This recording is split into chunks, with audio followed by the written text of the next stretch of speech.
мы получили поправки от главы Республики Ингушетия, в которых он просит нас дополнить бюджетом те финансовые средства за период первого чтения ко второму чтению, которые поступили из федерального центра. Изменения предлагается внести в закон республики о региональном бюджете на 2018 и плановый период 2019-2020 годов. Этот вопрос один из главных повестки дня.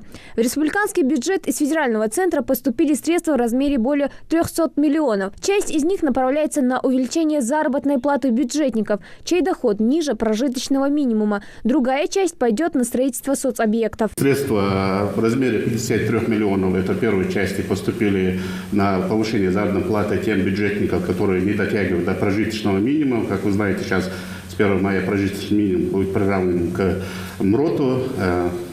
В этом размере 53 миллионов тем служащим, которые не дотягивают до этих прожиточного минимума, будет повышена зарплата, чтобы они получали это.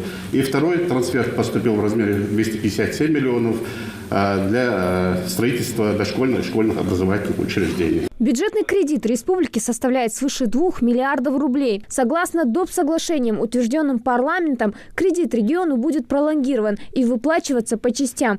Так, в этом году планируется погасить из этой суммы 100 миллионов. Не менее важный вопрос поднимает и спикер парламента, обращаясь к региональному Минфину. Сейчас министерство покрывает расходы только по одной статье – заработная плата. Зелимхан Невоев на примере ситуации в сфере здравоохранения призывает Минфин активнее включиться в работу и представить предложение по решению действительно первоочередных задач, стоящих перед ними. Информация прошла, что у нас 100% финансирование стационарных больных. 800 рублей без расчета идет сейчас. При разговоре с министром здравоохранения она говорит, да, это правда, но этих денег мало. Значит, лечение одного больного, стационарного больного, обходится не менее, скажем, 1800 рублей. И что нам нужно делать для того, чтобы все эту сумму повысить? Опять кривотолки начинается. Мы тут говорим, мы вас финансируем 100%, вы деньги получаете, значит, где? Значит, воруют, говорят, да?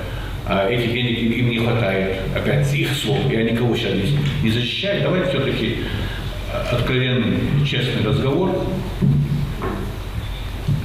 И находить нужно все-таки решение этих вопросов. Со стороны Народного собрания, председателя Народного собрания звучала просьба осуществлять контроль за финансированием учреждений, которые мы это и так и делаем, осуществляем, ежемесячно мониторим. Да, существуют сложности с погашением кредиторской задолженности. Работа в данном направлении будет продолжена. 33 должностных лица по результатам проверки привлечены к административной ответственности. Возвращены в бюджет более 450 тысяч рублей. 97 протоколов составлено по итогам проверки организации. Такие результаты деятельности контрольно-счетной палаты за минувший год на заседании подводит руководитель ведомства. На 22 работников наложены административные штрафы на общую сумму 180 тысяч рублей. 6 должностным лицам объявлены замечания, одному юридическому лицу объявлено предупреждение. Для принятия мер реагирования и выявления нарушения, привлечения к ответственности виновных должностных лиц, материалы контрольных мероприятий направлены в прокуратуру республики. Прежде чем принять отчет, депутаты интересуются, каких видов нарушений по сравнению с 2016 годом стало больше и какие меры, помимо административных, предпринимаются, чтобы улучшить ситуацию. При осуществлении контрольных мероприятий мы тоже там с ними, много времени проводим над тем, чтобы, данные ошибки, которые были выявлены в ходе, проверки контрольных мероприятий, чтобы они больше не повторялись, чтобы они акцентрировали внимание на этих ошибках. Результат, естественно, значительно улучшилось положение по искоренению вышеизложенных фактов.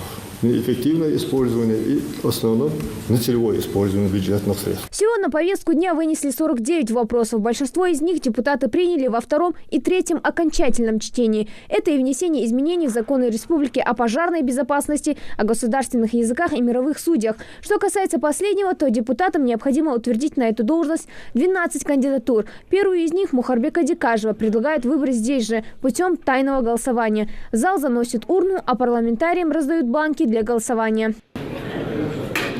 По итогам голосования кандидатуру Мухарбека Зикажева на должность мирового судьи депутаты поддержали единогласно. Хадзабрива, Рамзан Миржоев, Новости 24.